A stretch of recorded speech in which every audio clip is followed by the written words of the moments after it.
We are full service. Like there's not Yeah. anything our teams can't do, and if they can't do it, they find someone who can, and they just put the whole package together so that the homeowner's not having to go to multiple sources to try and put their life together. We just wrap it up in a bow and pass it on.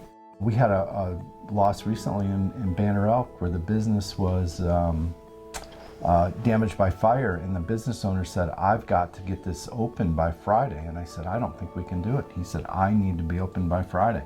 And we got together with our team, we had a quick meeting, and I said to our team, I said, that owner just told us what his concerns are. We need to figure it out. And we did. We got him open on Friday. He hugged us all. He was crying. He said, you have no idea. So it's important. I mean, it's a, you know, we have a lot of times where we shed some tears with our customers, for sure. We have a lot of stories like that.